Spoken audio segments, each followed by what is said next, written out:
ndax je me souviens en 1994 kàngam yëpp ci wàllu finance au plan international dal di daje. def conférence bu mag les ministres des finances des pays africains zone CFA. oui. ak chef d'État yi dem nañ ba gis ne daal Afrique bu ñu jógul serrer la ceinture. am na dëkk yu bari dinañu dund loolu la ñuy wax la banqueroute économique, la faillite. Alors lan la kàngam yi yore les coordonnateurs de la bourse au plan international proposé d'évaluation du franc CFA. C'est-à-dire faire en sorte que xaalis bi ñu wàññi valeur am de 50%. Parce qu'en 1994 l'euro n'existait pas. boobu ñun on était accroché au franc français moom moo garantiroon le franc CFA. ba tax na 1 franc français boo ko weccee ko 50 francs CFA la daan doon 1 franc français. oui. loolu léegi nag ñu ne dañu war a dévaluer rumeur bi commencé di circuler bien que réunion yooyu c'était extrêmement secrète. Réservée à une rare élite mandatée par leur pays respectif. Mais affaire bi def fuite léegi ndem si yàlla si ndeysaan le patron du journal satirique indépendant ñu di ko le politicien ki ko moomoon di Mame Less Dia. Le président Abdou Diouf doon def benn conférence de presse Mame Less fexe ba laal góom bi ne quoi président fii crise bi économique bi tollu day pour les pays yi am monnaie CFA jot nañu ay rumeur daal yu wax ne boo moytu ñu ngi jëm ci dévaluation. Abdou Diouf savait que dévaluation dana am. oui. mais kàddoom comme que am na doole boo xam ne parce que c'est la voix la plus autorisée du pays. bu waxoon ne dévaluation dana am dans les 48 heures banques yu bari daanu parce que ñu bari dañuy dem récupérer seeni liquidité denc ko. pour bu ñu amee léegi la nouvelle parité ñu daal di ko réinjecté waat ci banques yi bu ko defee mu daal di créer une crise sans précédent. Alors conséquences yi foo ko nattoon weesu na ko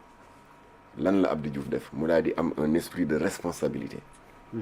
bien que xam na ne dévaluation du am de mu daal di ne Mame Less Dia ñu ngi seet ay pexe rek pour sortir de la crise économique bi secoué les pays de l'UMOA. oui. waaye dévaluation du am gars yi naa mu ne si je vous dis je me souviens bien de sa phrase c'était en direct à la télévision. Il n'y aura pas de dévaluation si je vous le dis il faut me croire. oui. léegi indi na xel mu dal ci opérateurs économiques yi nga xam ne ils étaient sur le point de s'affoler et de mettre à genoux les banques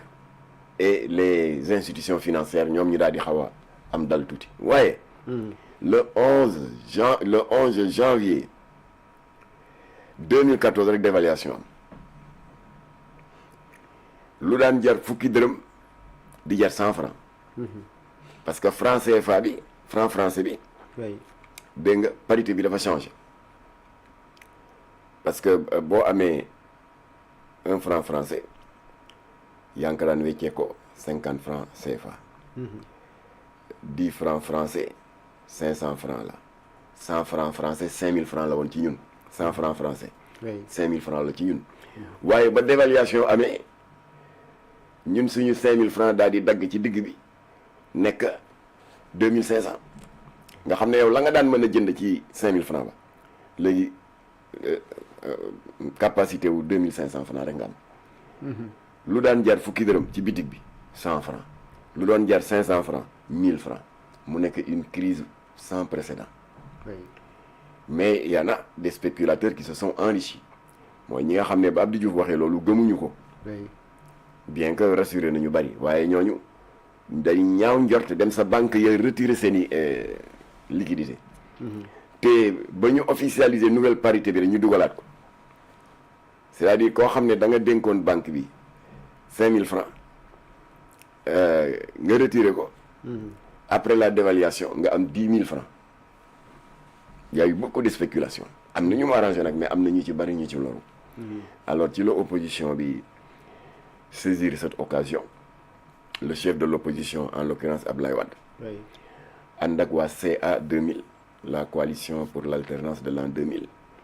composée du PDS d'Ablaye et de ses alliés la LDMPT bu Ablaye Bathily le PIT bu Amath Dansokho ànd jëf PADS bu Landing Savané ñu woote ngandim meeting fii ci boulevard Général de Gaulle parce que dund gi yëpp cher tout est passé du simple au double amul ay litre diwlin bi yokk nañ ci ñeenti dërëm ak yooyu déedéet su daan jar 300 francs 600 lay jar léegi c'était insupportable meeting ba fees del la ñu ragaloon nag moo ci mujj am dënnay tàng xale yi naan solution bi mooy il faut déloger Abdou Diouf du palais ouais il faut le déloger du palais mu daal di am benn ci leader CA 2000 bu def erreur daal ne ah vous voulez aller au palais xale yi ne waay ñu ne allez-y foofu la nattu bi jaar nag jàppante bu metti ak force de sécurité yi deret tuuru ay bakkan rot le lendemain le président Abdou Diouf daal di jàpp tous les leaders de l'opposition tëj leen kaso waaye ba ñu toogee ba dëkk bi dal def nañ fa quand même quelques mois bañ leen libéré lan la Abdou Diouf def dafa créer le GMPE le gouvernement de majorité présidentielle élargie jàpp Ablaye Wade le chef de l'opposition nommé comme ministre d'État auprès du chef de l'État Amath Dansokho le ministre de l'urbanisme PIT allié du PDS allié yi Ablaye Bathily ñu nommé ko y a que Savané qui a décliné l'offre de Abdou Diouf ne man je préfère me radicaliser dans l'opposition waaye biir PDS ñoom Idriss Seck dugg les Aminata Tall dugg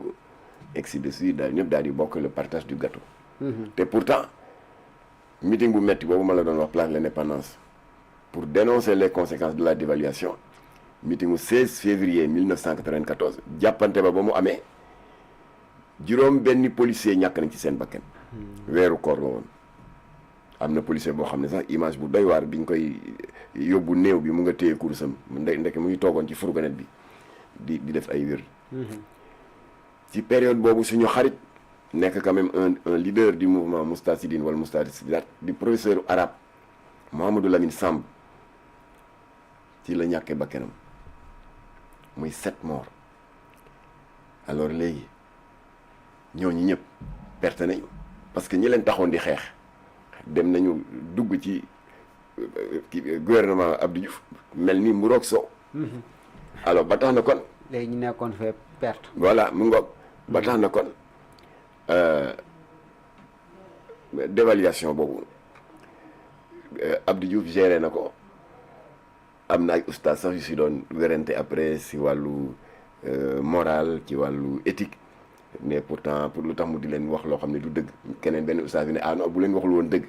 ça va être la chute des marchés financiers dafay nekk le sauve-qui-peut dans les banques ndax kaddu président de la République dafa am solo même bu fekkee mbir mii ngay wax amul waaye boo ko waxee dana tax safaan bañ a am alors beneen oustaz bi ne daal di nettali benn taarix ne am na ay gars yu doon dàq benn sàcc jamono boobu nga xam ne c'était la loi du plus fort ñu nga yor yi jaasi pour rey ko sàcc bi daw di ut wàllu pour sauver bakkanam boroom kër gi fat ko mu dem làquti ci suufu ron lal bi ñooñu ñëw reykat yi ñëw waa anamu lan la leen wax te nit ku maanu la di nitu jàkk mu leen gisuma ko bu leen ne woon mu ngi nii ci suufu ron bi dañ koy ñot di génne ko dogot koy morceau kon devant ce dilemme moral là il a préféré wax lu amul te di ci wéttali ko yàlla ndax yàlla xam na nekkal di tax mu wax ko dafa bëggoon sowee bakkinu kii kon Abdou Diouf noonu la def ba dévaluation bi lañ ci ragaloon ci ay conséquences ça a été amorti à 80%. waaye nag bu fekkee léegi da ngay ñëw jël pouvoir salaamaaleykum rek nga ne y a des dettes cachées le pays est en ruine nous sommes au 4e sous-sol ban investisseur moo gàtt xel kannasu dans un tel contexte dans un tel environnement économique délétère di fa dugal xaalisam di investir kenn du fa ñëw voilà moo tax am na yoo xam ne jarul wax alors bu ko defee crise étudiants yi aussi c'est la même chose waxtaan la mbir mi laaj et non de les traiter de faire du chantage moral moo tax ils se sont révoltés tontu nañ ko te warul parce que seen kilifa la dañ ko war a jox cër waaye kilifa boo dikkee yaa jëkk a ubbi les hostilités il ne faut pas s'attendre à ce que say doom ak say jarbaat di la tontu encore une fois Jamra ngi plaider pour ñu bañ ma wax loolu ma waxul pour que ñu privilégier le dialogue. Nous le disons très clairement parce que difficulté yi ñëpp xam nañ ko xaalis amul waaye nañ jàkkaarloo étudiants yi ne xaalis amul waaye mën nañu def lii ak lii ak lii ay nit lañu. Ils sont intelligents et puis si